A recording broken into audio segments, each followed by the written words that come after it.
Pois bem, meu povo, estamos chegando aí à última aula, né? Ao último conteúdo de figuras de linguagem. Então é importante que você revisite os anteriores, né? As aulas anteriores, a aula em especial anterior a esta, para que você possa ter os conceitos claros na sua mente. Então só relembrando, denotação, conotação. Denotação é a demonstração do sentido mais básico, mais comum, mais simples da palavra, sentido literal. E conotação é quando você tira as palavras, as expressões desse lugar comum e usa com outros significados, sentido figurado, tudo bem? E quando você usa sentido figurado, você usa figuras de linguagem. Nós vamos ver mais 4 e vamos finalizar, né, este conteúdo. Começando pela hipérbole. Olha o exemplo. Nas ruas, um verdadeiro mar de gente. Claro, aqui nós conseguimos perceber que, obviamente, não é um mar, né, de uma pessoa jogada por cima da outra. Mas o que significa isso?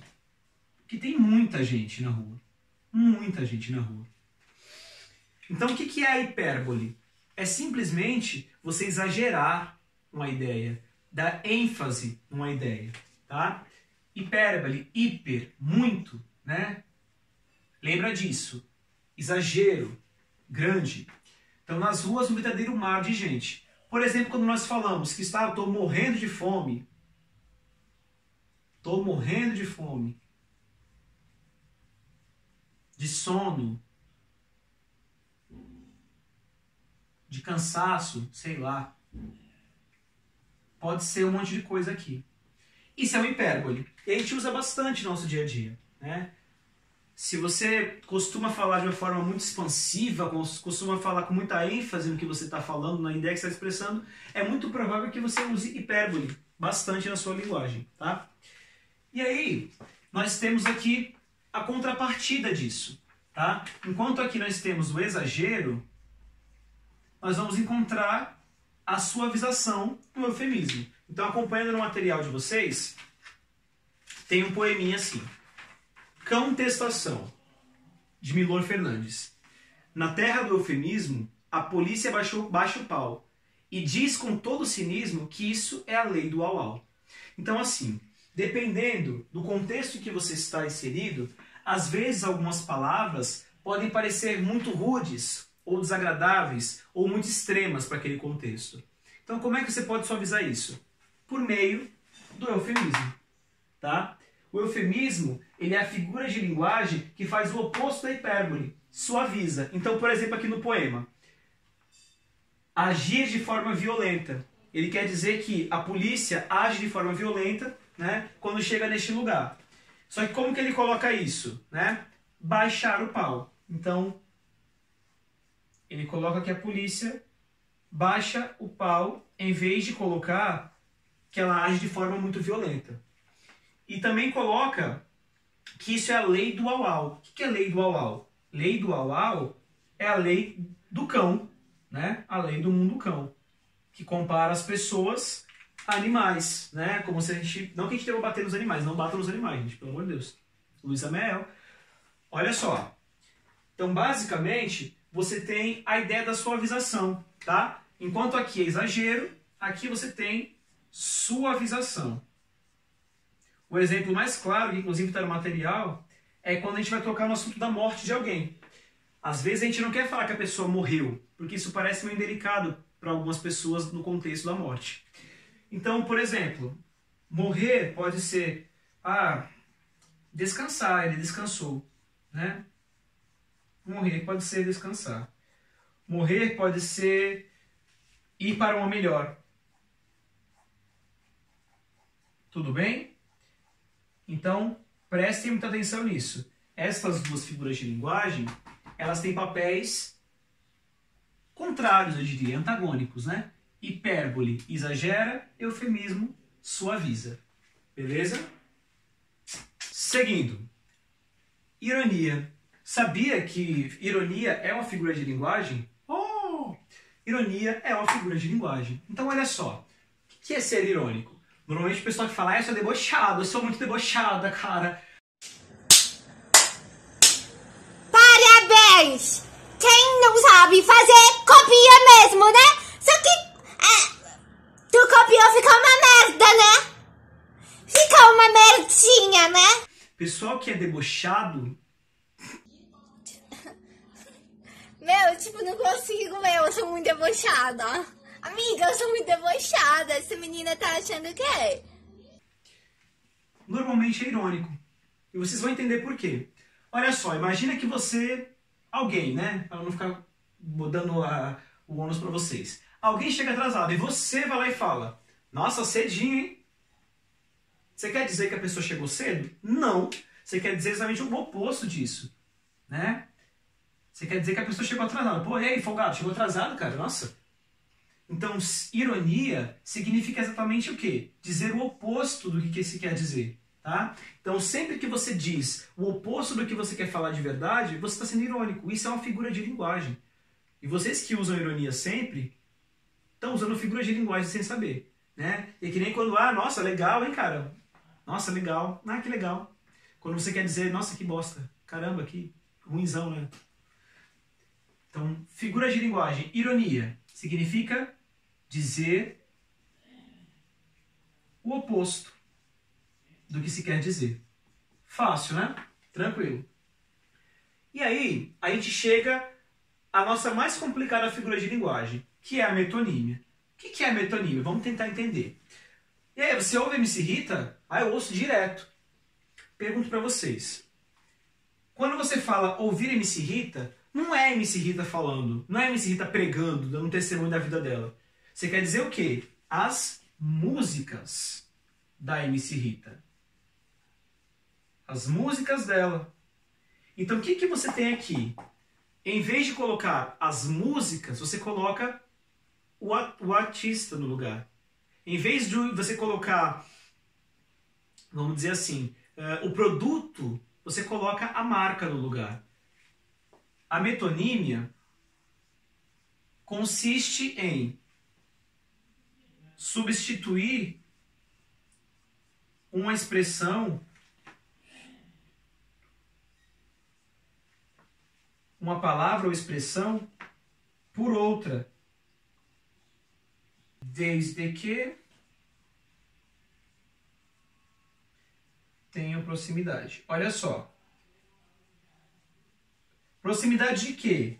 Proximidade de significado, de sentido, de contexto, tá? E essa relação da metonímia, de trocar uma palavra ou expressão por outra, desde que faça sentido, ela pode acontecer de algumas formas, que aí eu vou tentar deixar mais claras para você a seguir. Olha só, existem alguns casos em que a metonímia pode acontecer. Tem mais, na verdade, né? Mas esses são os que são mais comuns aí. Então, acompanhando com o material de vocês, lá na página 4, aliás, começa na página 3, né? O nome do autor no lugar da obra. Foi o que aconteceu no exemplo da MC Rita, né? Aí aqui no exemplo de vocês, ler Cecília Meirelles é sempre maravilhoso. Então, autor, Cecília Meirelles, no lugar da obra. Na verdade, está falando do quê? Dos livros da Cecília Meirelles, né? Os poemas de Cecília Meirelles. Depois, o nome da marca no lugar do produto. Para engrossar o caldo, basta colocar maisena. Então, maisena é a marca. O que ele quer dizer aqui? Amido de milho.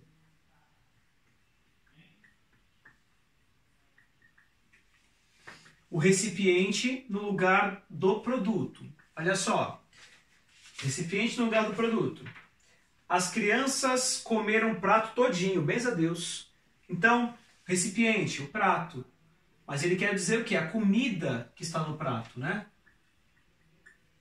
É que nem a gente fala, o copo, bebi um copo todo. Bebi uma garrafa inteira. Mesma coisa, beleza? O efeito no lugar da causa. Respeita meus cabelos brancos. Então, olha só. Os cabelos brancos não é o que deve causar respeito, né? E sim a causa disso. O que é que causa cabelos brancos? A velhice, né? A experiência de vida E aí o contrário também, a causa no lugar do efeito. Sou alérgico a cigarro. Então olha só, na verdade não é ao cigarro que a pessoa é alérgica, né? Não é a ele, mas é a fumaça, né? Então cigarro é a causa e você acende o cigarro, tem a fumaça. Então você está trocando as coisas de lugar. O abstrato no lugar do concreto. O amor é cego. Ó, amor é abstrato. A gente não consegue ver amor, não consegue desenhar o amor. Ah, eu desenho o coração. Está desenhando um coração, que nem um coração na verdade. Mas enfim, mas o amor em si não tem forma. Então a gente não consegue ter uma forma do amor, certo? No concreto. O que é o concreto? Não é o amor que é cego, é a pessoa que ama.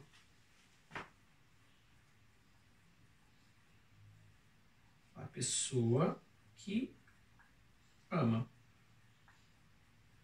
E tem um último que eu vou puxar aqui, tá? Eu vou escrever aqui, mas vou puxar aqui pro lado.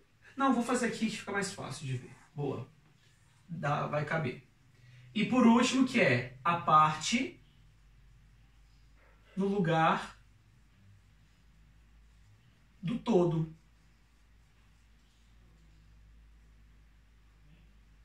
Como assim, a parte no lugar do todo? Olha o exemplo aí. Os sem-teto fizeram um protesto enérgico contra o governo. Então, olha só. Sem-teto.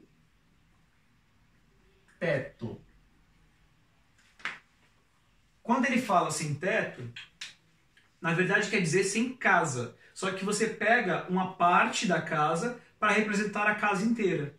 Consegue perceber isso? Então, o que seria o todo? Seria o sem casa. Imagina só, essas pessoas não moram num lugar que é uma casa só com paredes e sem teto. Elas moram na rua, elas não têm uma casa para morar. Então você pega só uma parte e representa o todo. Tudo bem? Então olha só, para finalizar.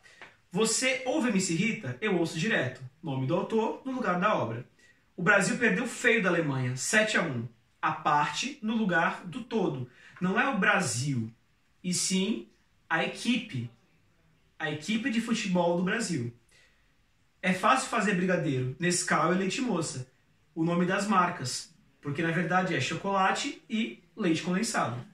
Aí aqui, ela não saiu ontem por causa da febre, e eu estou quente assim por causa da gripe. Na primeira, o efeito no lugar da causa. A febre, no caso, é um efeito, né, que está acontecendo na pessoa por ela estar gripada. A gripe é a causa. E já no contrário, aqui já na segunda, acontece o inverso. Eu estou quente assim por causa da gripe. Você tem o quê? A causa no lugar do efeito. A pessoa está com febre e ela colocou que ela está assim por causa da gripe. Entendem a diferença? E aí depois, a boca passa do limite às vezes. A parte no lugar do todo. A boca passa do limite. Tudo bem? Uma parte do corpo.